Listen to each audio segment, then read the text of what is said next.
Welcome to the Emancipate Your Mind podcast. I'm your host, certified religious transition and trauma recovery coach, Terry HALES. I help people step out of the shadows of religious fear and shame and embrace their authentic selves with love and empathy. If you're ready to throw off the shackles of learned binary thinking and explore a more nuanced approach to life, this is your playground.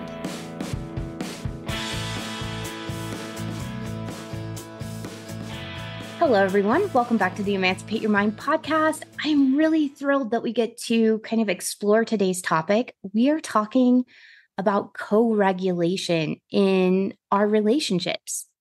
And I had a fantastic question from Jessie over on Instagram. She asked and she said, your husband, this past podcast, mentioned a term that I had never heard before, co-regulation. What does that mean? How is it different from codependency?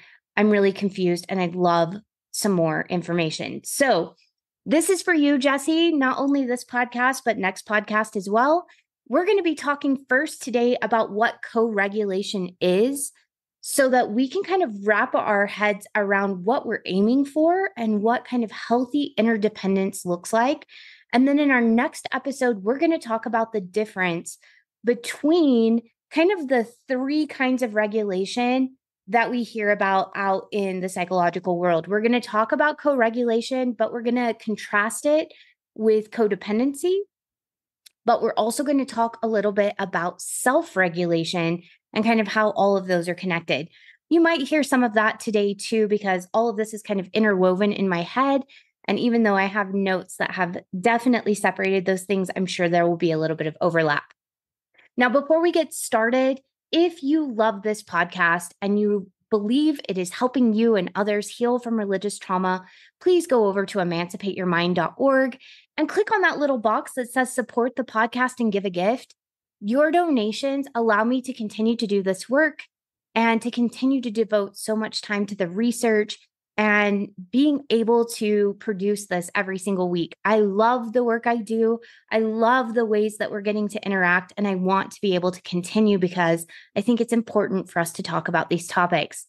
Also, if you become a monthly donor, any amount of monthly donation will get you on the donor email list where you're going to get additional tools every single week that will help you get the most from each podcast, as well as be part of a live discussion where we can talk about how these podcast topics apply to your personal life if you would like. And we also have discussions where we kind of explore all of the different facets of a topic. I am loving what we're doing in the community, and I would love to have you be a part of it. So if you want to be a part of this community and you want to have that one-on-one interaction, please go over to emancipateyourmind.org.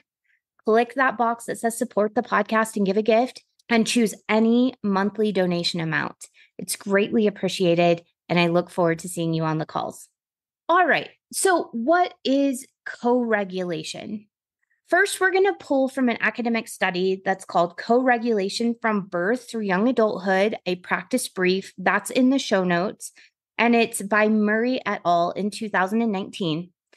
And what they say is co-regulation is the interactive process by which caring adults provide warm, supportive relationships and promote self-regulation through coaching, modeling, and feedback.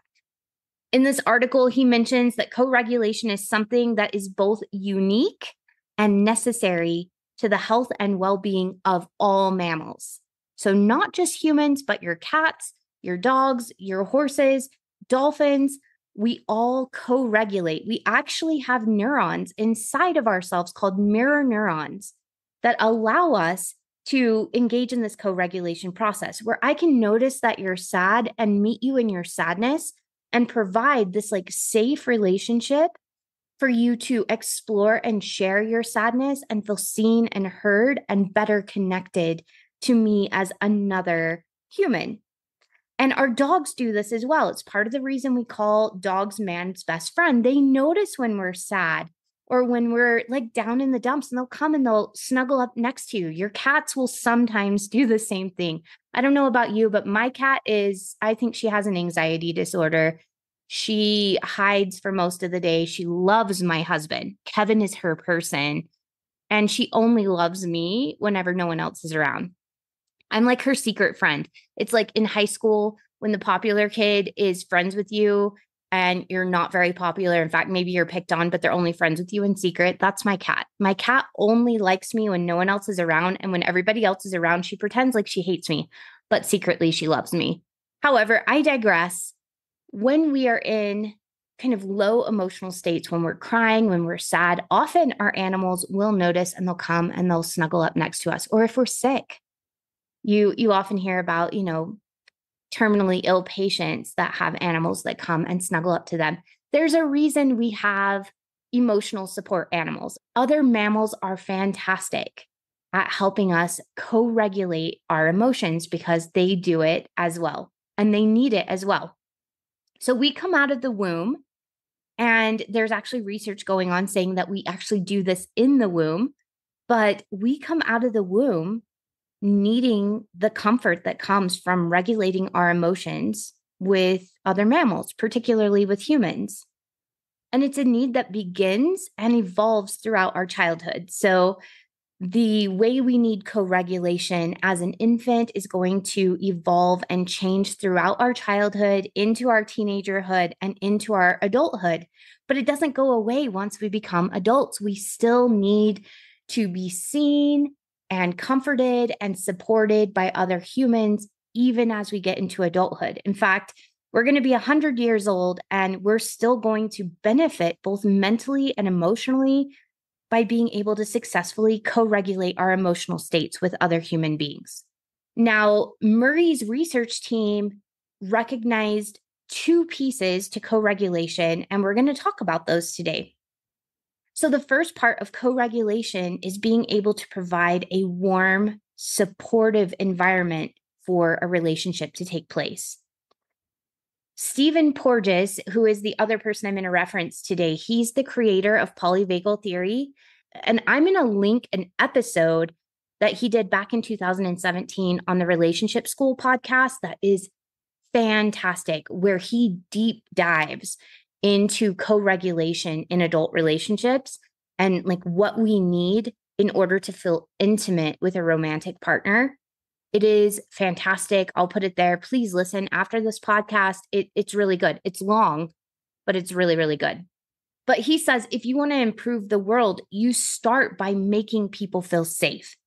Because what happens whenever we're in the safe state, whenever we are out of fight or flight and we're in the rest and digest state, which is what he calls that, when we're in the place where we don't feel threatened, all of our, protective devices are down, and we feel emotionally, physically, and mentally safe in a space with another human, here's what happens. We are better able to problem solve. We're more creative and innovative. We're better able to hear our own emotional and physical cues and communicate those to someone else. We're also better able to recognize other people's emotional cues and connect with them. And it creates this place where we're better able to work through conflict. We put down our defenses and we're better able to meet each other emotionally. And it's this state of having our defenses down and feeling safe to be immobile, as Dr. Porges says, that we experience something called intimacy.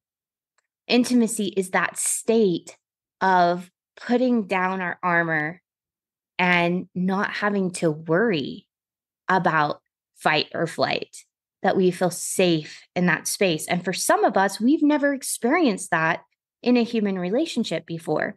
Or maybe we haven't experienced it in a really long time, especially when we're coming from high demand systems, either high demand families or high demand religions, where everyone is being monitored all the time and you're constantly having to mask.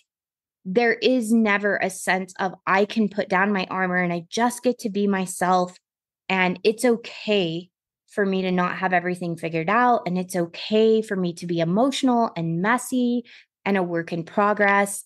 Some of us may have never experienced that before. So that's why we're talking about co-regulation today, because that is the kind of atmosphere we're trying to create for ourselves in our relationships with our romantic partners, with our friends, and particularly with our kids.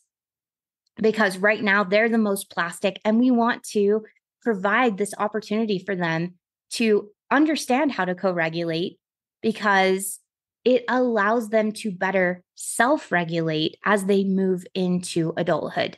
I know that many of us know a lot of adults who are not very good at self-regulating. And that's part of the reason we've gotten into codependency, is perhaps we had parents that were not very good at self-regulating, or perhaps we had religious leaders or spouses that just really didn't know how to regulate their emotions, and they would often become emotionally dysregulated. And so we took on the responsibility for their dysregulation. And we decided, okay, I will monitor my behavior and I will mold myself around you so that you don't get dysregulated, so that I stay safe. And that is codependency. And we'll be talking more about that next week and kind of comparing and contrasting it with co-regulation. So we're looking for this place where people have learned how to self-regulate, and we can teach our kids that through co-regulation. In fact, I'll probably say this again somewhere later in the podcast, but Dr. Porges in his research has found that people need to experience co-regulation in order to be able to learn how to self-regulate. So we talk about self-regulation a lot in our society. In fact, I've seen a lot of awareness about codependency in kind of the coaching spaces. You've probably heard some of this from me, because I'm still learning just like you are. Every day I'm evolving in my understanding and reading more research. But codependency has gotten a really bad rap. And everyone's like, don't be codependent, because in our codependent states, we lose our sense of identity. We lose our sense of self. And that doesn't feel good for us, right? A lot of us are experiencing that right now. We're trying to figure out, who am I? What do I like? What do I want? Who am I without this religious organization? Who am I outside of perhaps a, high demand family system? If I don't have the role that I've always had in my family, if I'm not responsible for everybody else's emotions, who am I? And what do I want? What do I need? What do I feel? And how do I work through these things? That's us healing from codependency and really being able to explore and figure out what our personal identity is. And that is really healthy for us to do. However, as we're healing from codependency, as we often do as humans, sometimes we pendulum swing over to the opposite end of the spectrum. So if codependency is on one side of the spectrum, we have really intense independence on the other side of the spectrum. And so in this place that is often called self-regulation, what it actually is this kind of avoidance of sharing anything emotional or vulnerable with anyone else. So we can either shut off, I'm not going to burden anyone else with my feelings. Those are not your responsibility. They're just my responsibility. I've had several people in conversations with me be like, I know this feels codependent, but this is what I'm feeling. Just even sharing feelings can feel like maybe you're engaging in codependence. And there is a healthy spot in the middle that allows us to be individual, to see the world differently, to have our own thoughts, beliefs, opinions, ideas, emotions, and reality, and be able to connect with and find support from other people and a group.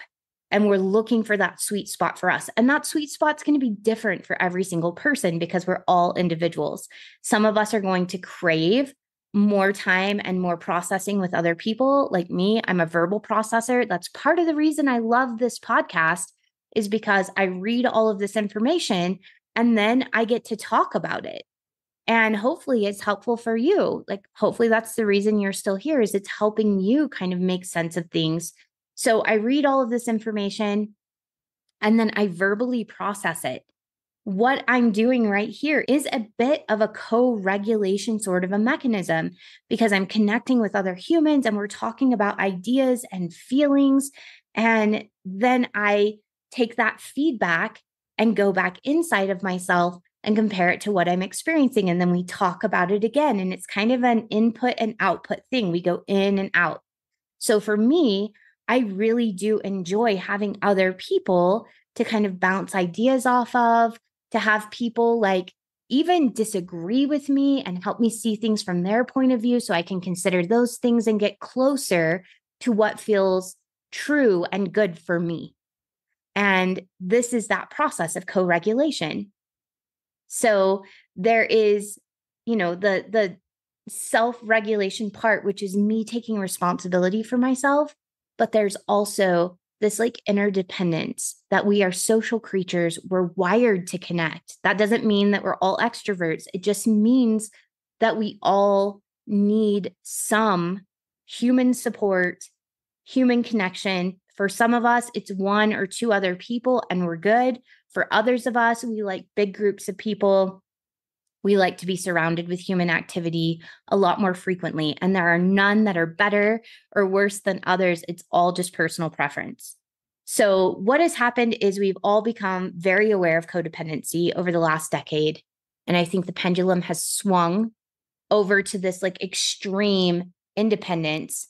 And in this extreme independence, part of the reason it's problematic is because when we're in this space, we don't feel like we can share our feelings with others or that we're being codependent. If we need other people or if we need someone to like help us make sense of what we're experiencing. And there's almost a shame element that can happen sometimes if we can't figure our stuff out on our own. Now, the other thing that happens in this kind of extremely independent place where we try to separate ourselves emotionally from other people is we feel like, and we see this a lot on social media, we feel like we can say and do whatever we want to say and do. And if somebody gets triggered or offended or hurt, that's all on them and that we have no part to play in that. And it can kind of feel like in Mormonism, there was a talk given by a general authority several years ago. His name is David Bednar. And he talked about choosing to be offended. And it kind of comes from this place of like, extreme independence of if you get upset, that's on you. And it's something you need to look at. When actually there's this place in the middle of the spectrum in which we can just get curious in a relationship. We can notice, like I delivered, to use Kevin's analogy from last week, I delivered the Frisbee of this, communication as best as I could. And you had a reaction. And instead of getting defensive, we get curious. This is part of the way that we create these safe environments for us to explore emotions is we, first of all, are present enough to notice like, oh, you just had a reaction. You got really tense. Your jaw got tense. And part of that process is getting really familiar with our own bodily responses to emotions. We can notice like, oh, your tone of voice changed there, or your facial expression changed there. Help me understand. And we can create a curious dialogue between us where we're both monitoring our own emotions. We're not blaming the other person, but we're just getting curious, like what just happened for you there? What was the trigger? Why did that trigger you? Help me understand you better. And so what we do when we create the safer environment is people feel, I guess, more able to take off their armor, and we feel better able to see and hear each other so that we can find solutions that actually work. Because what happens is when our armor is on and we don't feel like we can actually share with one another, either because we feel responsible for the other person's emotions, or we feel shame that the other person was triggered by something that we said. What we do is we create this environment where I don't get to take off my armor because I'm afraid I'm going to be attacked by you. And that's evolutionary. Like that serves a purpose. That fight or flight response serves a purpose, and it's protected us well up to this point. You have those behaviors because they've been protecting you. not just now in this life, but generationally, they've been protecting your ancestors and keeping you safe from predators, both other animal predators as well as, human predators. You have these responses because they're evolutionary and they have helped your species and your ancestral line survive to this point. However, many of us desire intimacy on Maslow's hierarchy of needs, right? Once we've gotten those base levels of survival met, we start wanting to connect and feel loved and seen and intimate, and we want to expand. It's just how humans work. And so if we don't feel comfortable to do that, we stay at the survival state. We stay right there just worried about, like, do I have enough food to eat? Do I have a roof over my head? Like, am I safe?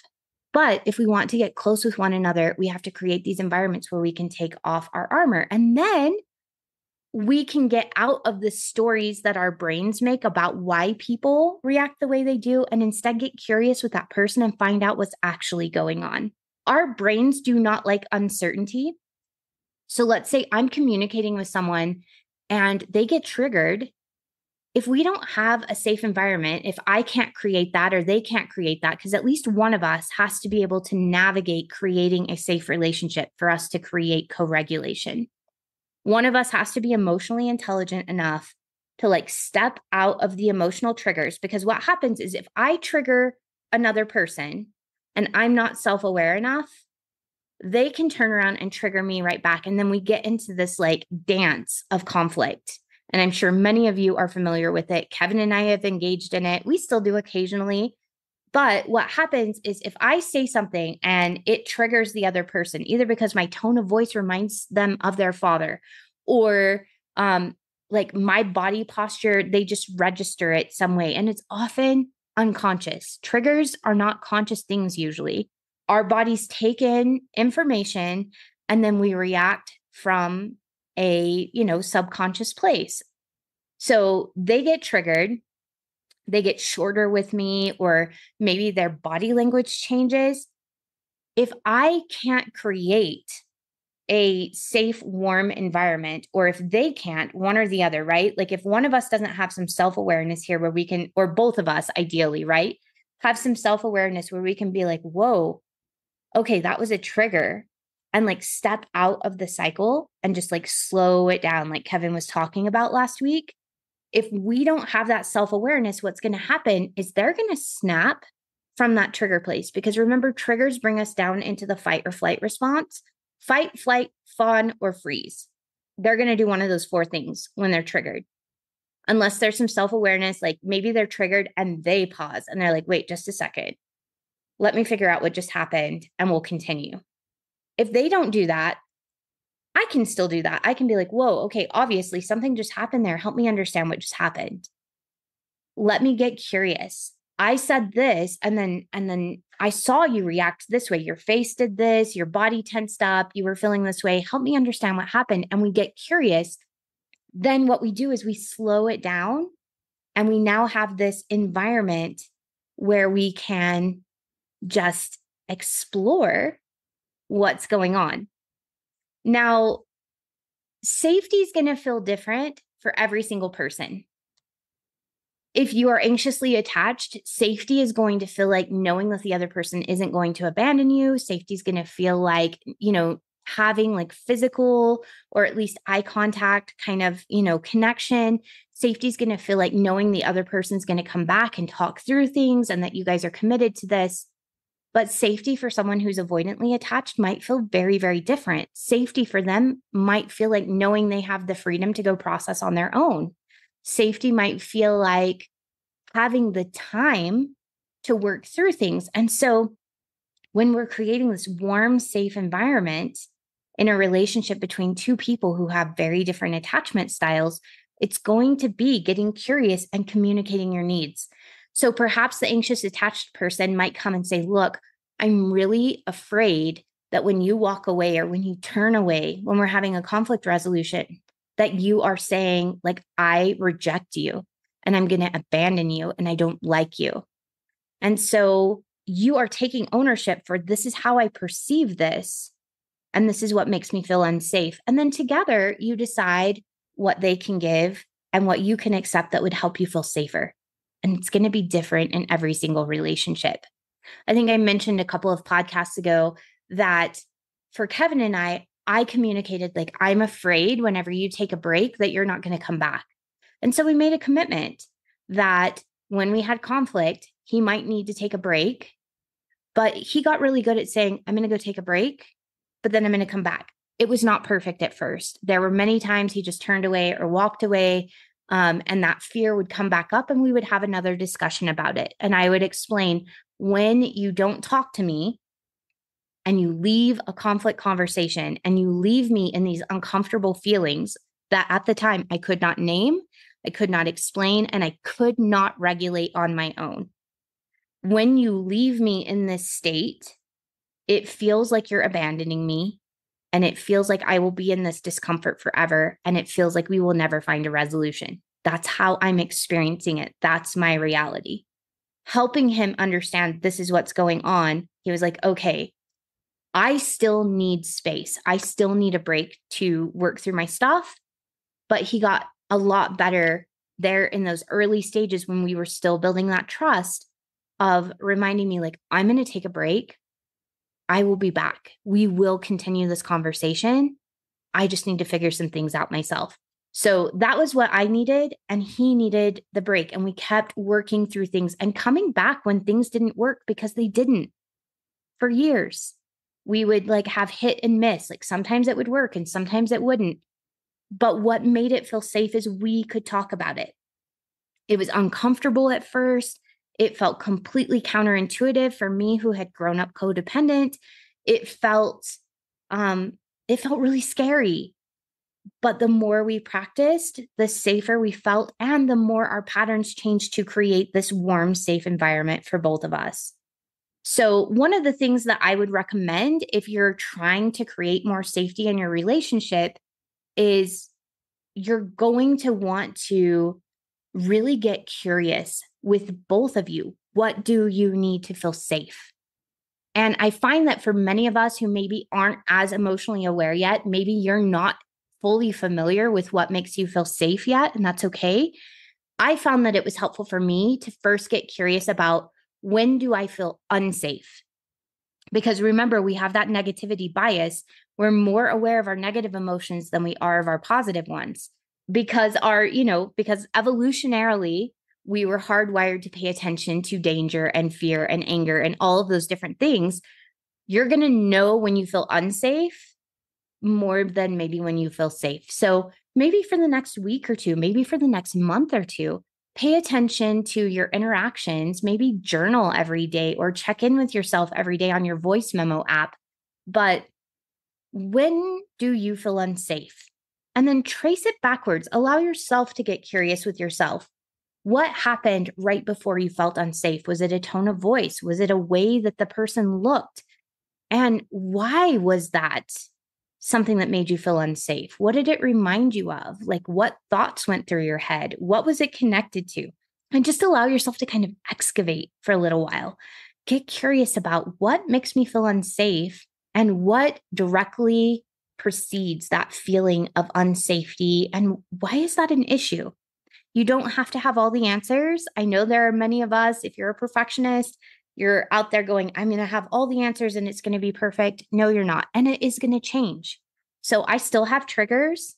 Even though I've been doing this work now for like over 20 years, we still have triggers and things are still going to change. And I just keep getting curious. Things that trigger me now are different than things that triggered me in my 20s. Some of them are the same, but many of them are different. And we just continue to talk through them and get curious and communicate those to one another and kind of problem solve and try things on. So do that for yourself. I also highly recommend inviting the person you're in relationship with to do the same thing. Like, let's figure out what makes us feel unsafe. Not just in our relationship, but maybe in several different relationships. Can we find patterns? What makes us feel unsafe? And what would help? Like, what are a few ideas we can think of that might bring us closer to safety?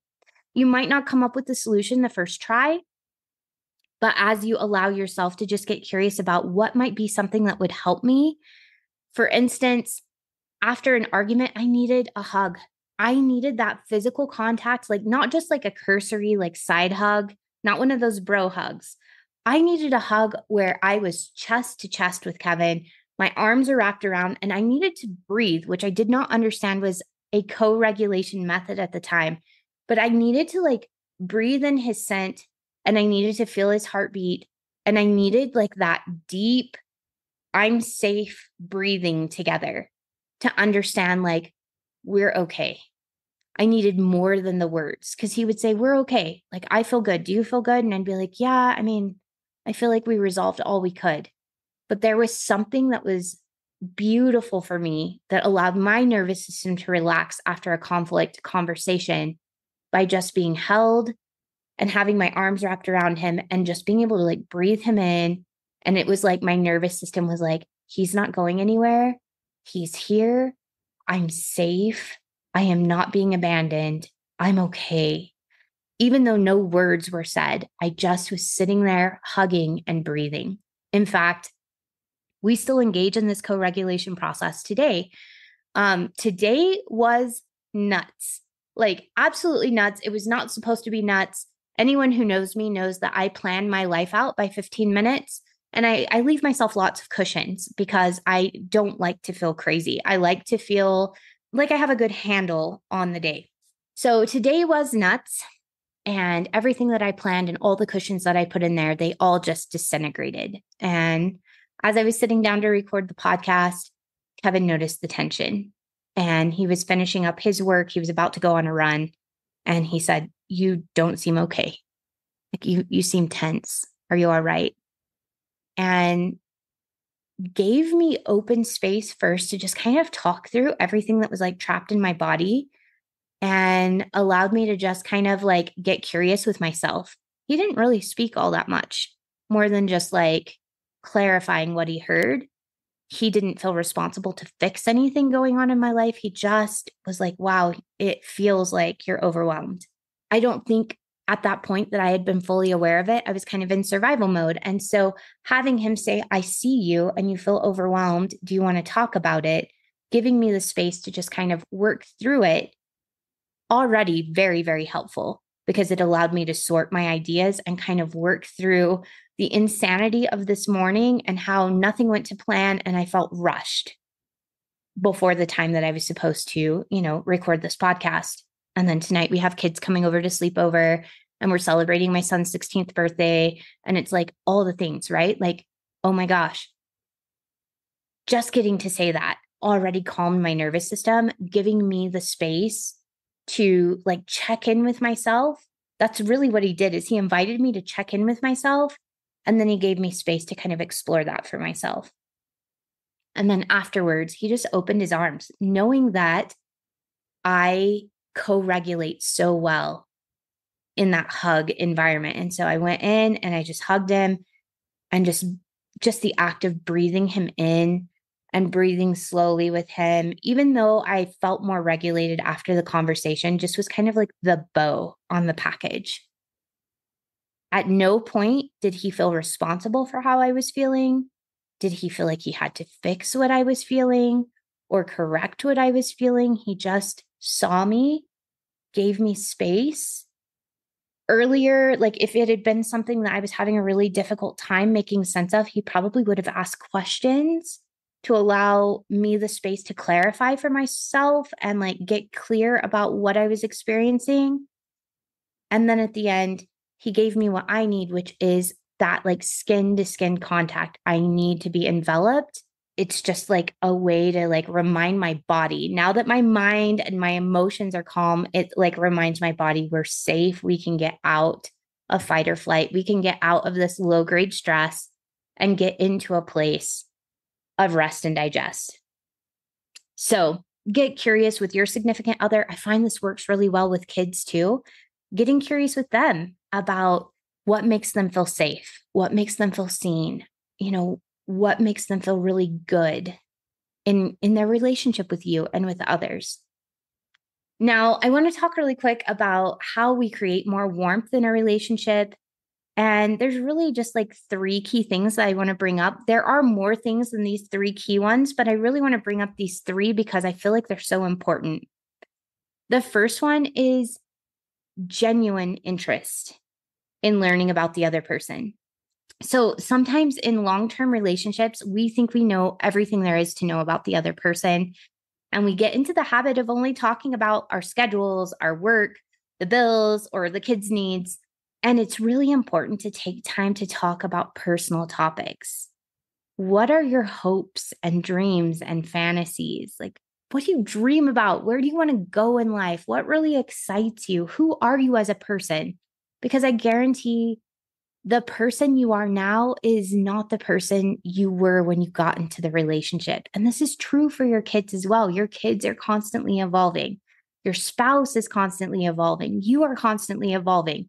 You will never arrive at a place where you know everything there is to know about any of the people in your close relationships.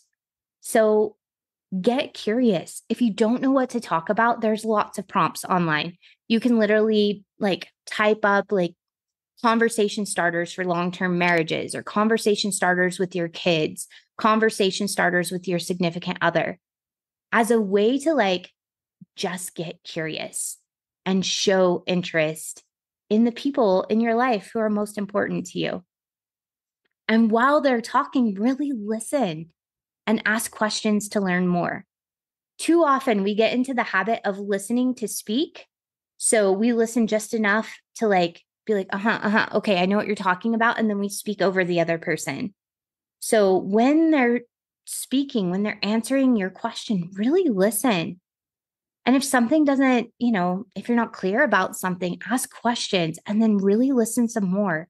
Use your questions to move that conversation into greater depth and greater safety because it's going to build trust. When you first started this relationship with your significant other, it felt so good because you felt seen and valued. Like this person got you in a way that maybe other people didn't get you because they were spending that time, they were curious, and they were listening. And you can restore that again with some consistent, conscious conversation about who you are as people now, not just who you are as co-parents or co-workers or co-signers on your mortgage, right? Who are you as a person? What do you love? What do you need? What do you desire? What brings you joy? What scares the pants off of you?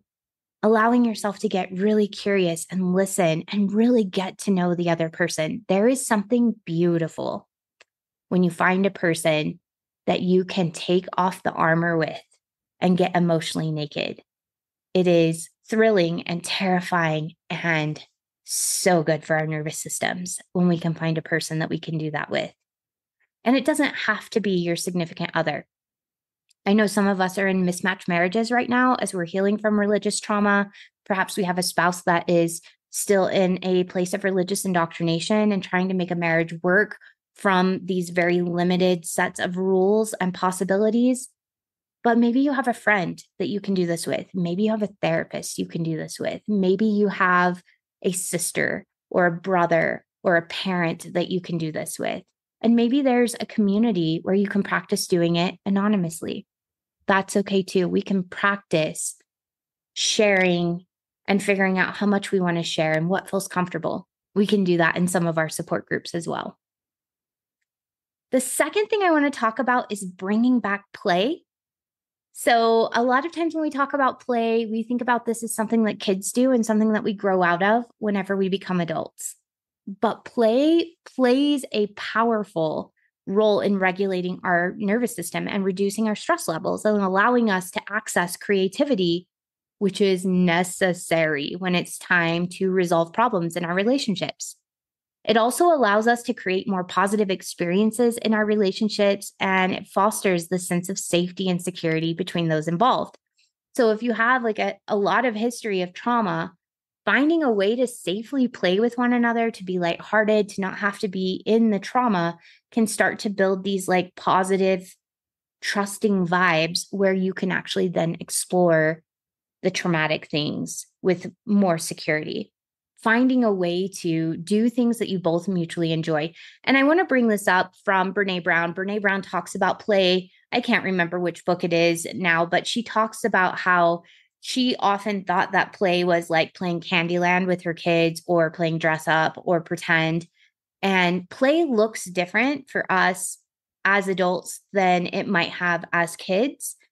And this was revolutionary in my understanding with my relationship with my kids, even. I find things now that they really enjoy doing where they lose a sense of like time and space when they're doing them. And I find the things that I love to do as well, where I also can just get so wrapped up in the process and love doing it. And we look for those ways to like align our play. Does this mean that I don't ever play Candyland or I don't ever play pretend with somebody telling me everything I have to wear and say and do and all of that? No, I still do those things. I still jump on the trampoline, even though having kids kind of like ruined that experience for me. I still do the things that my kids love to do. I play war, even though playing war is not my favorite thing. And let's be honest, when I'm doing those things, when I'm playing war, when I'm being bossed around in a dress up scenario, when I'm playing Candyland and it's like the most mind numbing game on the planet, that is not play for me. That is parenting for me. That is work. So I look for times when their play lines up with my play. Going to the pool feels like play to me. And it also feels like play to my kids. Going canoeing feels like play to me, also feels like play to my kids.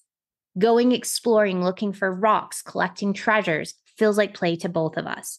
So I look for ways that we can play simultaneously, as well as I also engage in play with them that feels like play to them, but parenting to me. We can do this with our spouses as well. What do our spouses love to do? And where does it overlap with the things that we love to do? Reading can be play for adults. Watching movies can be play for adults. Board games, going on long walks, traveling, trying new food, eating new food can be play. Sex can be play. What are the things that feel like play for both of you? And I like to think of it as a Venn diagram. And I actually like interview the people in my house. What do you love to do that you could do for hours and like not notice the time is going by because you're so wrapped up in it? You love it so much. And then I look for the ways that our two circles overlap. What are the things that we love to do together? So my oldest, for instance, we're getting ready to hike El Camino de Santiago de Compostela across Spain for his graduation trip. We're going to Europe. We'll be there for 5 weeks in 2025. And we're going to hike 518 miles across the top of Spain on Camino del Norte. And when we were trying to figure out his trip, he told me all the things that he would love to do that would feel really beautiful for him. And I recognized that it really overlapped with this Camino trip that I've been wanting to take since I was a teenager. And so I mentioned it to him and he was like, yeah, we are having the best time. We walk sometimes in solitude and in silence as we're training for this. Right now, we're walking like 7 to 10 miles several times a week. Sometimes we walk in complete silence. All you can hear is our shoes scuffing against the pavement. Sometimes we listen to music and both of us are like head bopping beside each other, or I'm listening to a podcast and he's listening to music or vice versa. And sometimes we have beautiful conversations where he opens up and he talks about things that he's interested in. My youngest, that would be torture for him. That would be work to have to go and walk that far. But for my oldest and for me, it feels very peaceful. It feels like play. It feels like connection. So find those things and where they overlap with the different people in your life. With Kevin, we play board games. It feels like play for both of us. With my youngest son, he and I love to be in the pool and we love to canoe.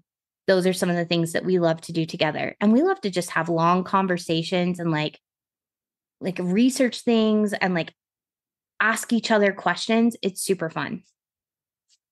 So bring back the play. Play does not have to be Candyland. It does not have to be dress up. It can be anything that you love to do, that you lose a sense of time, and it doesn't feel like work. You're not doing it for a purpose. You're doing it just because you love to do it. it could be painting, it could be dancing, a whole host of things that you can do, and find out where those overlaps are with the people that you love. Now, there can be some trauma around play for a lot of couples coming from a fundamentalist religious background, because often work was emphasized, responsibility was emphasized over play. And in some religious sects, older child and adult play may have been discouraged as equating with like idleness, being idle as the devil's workshop, or idolatry, like putting pleasure or life's pleasures ahead of the serious work of serving God. So in Mormonism, we actually covenanted in the temple to avoid loud laughter. And when you're playing, guess what often accompanies your playful activities? Loud laughter. I know several people that it led them to feel really guilty for the belly laughs that would come from, playful activities. And it caused them to avoid a lot of play because they were afraid of the laughter and, the things that would come from that. Some of my favorite memories of my mother's family growing up. My mom is one of 8 sisters. They are not Mormon, by the way, but she's one of 8 sisters. It's a mixed family. So she has some stepsisters, some half sisters. And so we would get together for Christmases, for Thanksgivings, for Easters over the summer. And all of these sisters would sit around a table and play cards. And they would laugh so hard and cackle and they're slapping cards on each other's hands. And some of my favorite memories include this play and this loud laughter. It's what made my family feel safe. My extended family felt safe and connected as we would play.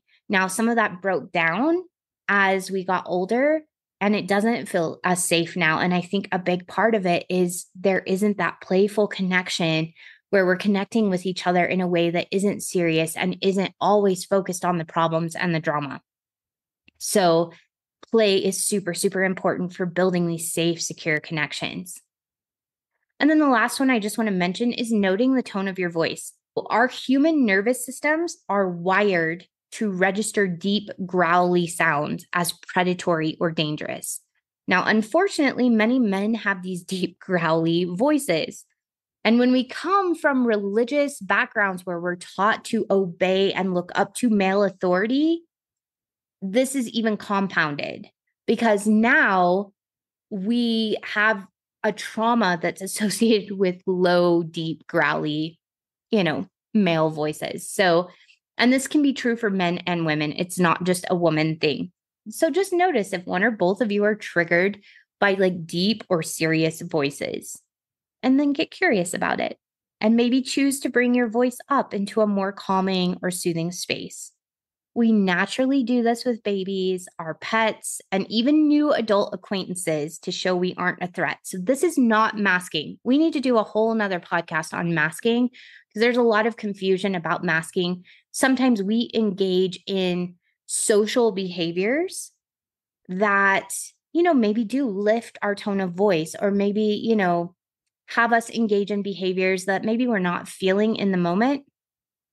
And we need to talk about masking versus just engaging socially with the rest of the human race, because I think there's a lot of confusion about that, just like there is about co-regulation and codependency.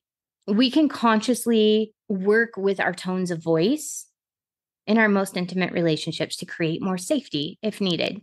You might be in a relationship where low tones of voice and serious sounding tones of voice are not a problem at all. But maybe they are. And maybe this is an easy solution to create more safety so that both parties feel safe to engage emotionally and don't have that shutdown trigger that happens. Now, in Murray's research, he said that the second thing that co-regulation does is it promotes self-regulation through coaching, modeling, and feedback. And we're going to talk about kind of how this works. Ideally, when you're an infant and young child, you would have had an emotionally regulated adult sit with you in your emotions, creating safe space for you to explore them and showing you how to receive comfort in distress. And then once you had calmed, helping you like identify what you're feeling and wrap language around the experience so that you can make sense of it yourself and communicate it to others, and then help you learn how to work through the feeling and return to a regulated state. This is the ideal. And we do see most parents engage in some of these behaviors. Think about like a really cranky infant. What do parents do? Usually attuned parents will pick up the baby, they'll pat him on the back, they hold him close to their chest. You can even hear my voice already getting into that quieter, calmer, more soothing space because I'm almost imagining my body is remembering what it's like to hold a baby that's in distress. And so, you bring them close to your heart. Sometimes you put them skin on skin and you create these comforting sounds that feel like the womb. You give them that warmth, let them smell you, and you rock them back and forth. All these things are comforting. And what you're doing is you're teaching the baby your feelings matter. I'm here to get curious with you. We're going to figure this out. You're not alone. And we're teaching them that they can receive comfort in distress. And then we do the work when they're really young infants of figuring out, what are you feeling? Oh, you're uncomfortable because your diaper's wet. Oh, you're hungry. Oh, you feel lonely. You just need some time with mom. You need some attention. Oh, you feel angry. You've got gas. You're uncomfortable. All these different things. So as we take care of the child, we're teaching them how to identify what they're feeling. The child is learning like, oh, I was uncomfortable. That was really distressing. And then my caregiver came in, they comforted me, they changed my diaper, and then they loved on me some more. And now I feel comfortable and I feel safe. And we're building this safe attachment. My guess is many of you did this with your kids. Even though they couldn't verbalize what was going on, you went through this process of co-regulation with your infants. Now, it got a little bit more complex as they got into their 2 and 3-year-old stage, as they went into elementary school and then into their teenage years, right? And maybe some things broke down, and maybe you're not as good at co-regulating with your kids now, and that's okay. We can learn to co-regulate again now that we have new skills and new tools in our toolbox, right? And we can do this with our spouses as well. Now, what happens for these kids who have parents that respond to them with compassion and kindness, create a safe space to explore what's going on, learn how to meet their needs, and then how to calm themselves in a co-regulatory state, what ends up happening is they get coached about how to do that with themselves through this interaction with their parents. They learn how to be curious and kind with themselves. And eventually they learn how to provide what their nervous system needs to regulate themselves. Now, I'm going to be completely transparent here. Many in the coaching world, myself included, have talked about self-regulation as the first step towards healthy relationships. But like I said earlier, Stephen Porges, the one who came up with polyvagal theory, he says that in his research, it's showing something completely different. He's finding it's through successful co-regulation that we learn the skills to self-regulate. We need someone to show us how to acknowledge and give our emotions language. We need to see what it looks like to get curious about our feelings and explore them, even and perhaps especially when those feelings are uncomfortable. And we need to be guided through the process of breathing through discomfort, providing ourselves with the compassion and attention that we need when we're in distress. We don't come to the earth with these skills. We don't come out of the womb knowing how to regulate our emotions. Now, I'm going to touch on this really quick. This is coming to mind. There were a lot of parenting books back when I was first parenting in the early 2000s that, well, I wasn't parenting in the early 2000s, but I was reading the books in the early 2000s. So in the early 2000s, a lot of the books were talking about letting your kids self-soothe. And by leaving them in their cribs when they cry in the middle of the night, and things like that. These were leftover ideas from the 80s and 90s. And we're starting to understand now that when our kids are often left on their own to self-soothe and And this doesn't mean that we're perfect, right? It doesn't mean that we're, 100% there all the time. This is not about perfection. But if the vast majority of the time our kids are crying, they're in distress, and we're leaving them to figure it out as young infants and as young children, the message that they're getting is my emotions don't matter. No one's going to be here for me. And a couple of things are going to happen. Either they're going to move into an avoidant attachment style of I can't trust anyone. I have to rely on myself. Or they're going to detach from the feelings in their body as a way to protect themselves from the distress. They start to disembody from their emotions. They do what we did in religious trauma. They move up into their heads and they start not paying attention to their body's needs because those needs aren't going to be met anyway. And it's too painful to acknowledge that. And they don't have the verbal capability to explain that to their parents. Like, hey, every time you leave me alone at night and it's scary and I've just had a nightmare and I can't tell you that. Or when I've wet my diaper and I'm super uncomfortable or, whatever it is, I feel abandoned. I don't understand that you're just in the other room and you need sleep. And I feel unsafe. What we're learning now is that as we engage with our kids, as we help them work through this process, they begin to learn how to do this on their own. We coach them through it, and then they can learn to do this on their own. Now, the cool thing is let's say our parents left us to self-soothe, and that's what we learned. Or perhaps we had a parent that was super emotionally dysregulated, because what we do as young kids is we mirror the emotional regulation that is taught to us through our parents' behavior. So let's say we had a parent that was super emotionally dysregulated or just emotionally detached. They did what we were just talking about with infants, where, they detach from their own emotions, their own needs, their own bodies, and they were not very good about taking care of their own emotions or having great emotional awareness. And so they couldn't do that for us either. The good news is our brains are plastic, which means we can learn new things. We can learn new patterns. We can heal things that happened in our past. And we can learn to co-regulate now, whether we're in our 20s or 40s or 60s or 80s or hundreds, we can learn new processes. We can learn how to sit with somebody who is emotionally regulated. We can sit with someone who can provide that safe, warm environment and coach and mentor us through this process. And for many of us coming from a background of religious trauma, I would say the vast majority of us, we find this for the first time in an office with a therapist or a coach. I found this for the first time with Kevin, but it's because he was training to be a therapist.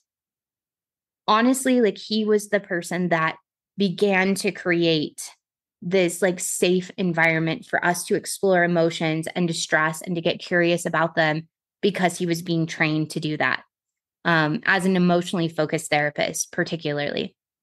So he's an EFT therapist, and it's all about emotions and attachment and connection. And I'm so grateful for that because he brought those skills home. So as he was creating that sort of environment with me and our kids, it was a little frustrating at first. Can I just say that? To watch him recognize triggers, and he would I could almost watch himself be like, oh, she was triggered. I'm feeling like I want to be triggered. And he would step out of it for a minute and almost get into therapist mode just for a minute to coach himself through the process. So it was a whole thing, and it was really difficult being married to the person that was, doing this for me, because there was shame there for me a little bit sometimes. However, I also really appreciated it because I recognized that when we got into that slower place, we got a lot more done. And we would have conversations when we were not in conflict about how that felt, right? And what was going on for him. And the more I understood what was going on for him and why he needed to slow down and kind of almost step back, it was almost like I was talking to two people, therapist Kevin and husband Kevin. It was very strange. But we would even talk through those feelings, and it allowed me to better understand his process so that it was less triggering for me. And you can do that as well. Understanding where your spouse is coming from sometimes resolves the issue. Oh, you're not trying to be condescending. You're literally trying to coach yourself through this process as if you were our marriage therapist so that we can get through this conflict. Okay, got it. It's really weird. And I'm going to have conversations about this later, but thank you for helping me understand what's going on for you. You're not seeing me as less than. You are like literally trying to coach yourself through this the way you would coach your couples. Got it. Okay. And so we would continue to to check in, and he would often check in, like, how was that for you? Was that okay? Did it feel like I was too detached? Like, what's going on? So we would check in after we had both calmed down and regulated our, nervous systems. But for many of us, we do this for the first time with a therapist or coach. We're sitting in the seat, we're feeling something distressing, and our therapist or coach will recognize, like, hey, I noticed that you just, shut down right there. What was going on for you? And kind of creates that like safe space for you to begin to get curious with it without the judgment. And that can be a huge first step, huge, huge, huge first step towards healing and learning how to self-regulate. Having somebody coach you through that process of being curious and kind with your emotions and allowing yourself to be honest, to label them, to wrap them, to wrap language around them, and then to start to explore what you need to feel safe and calm and complete. The other thing they might do is they might provide us with breathing or awareness tools to help us calm our nervous system.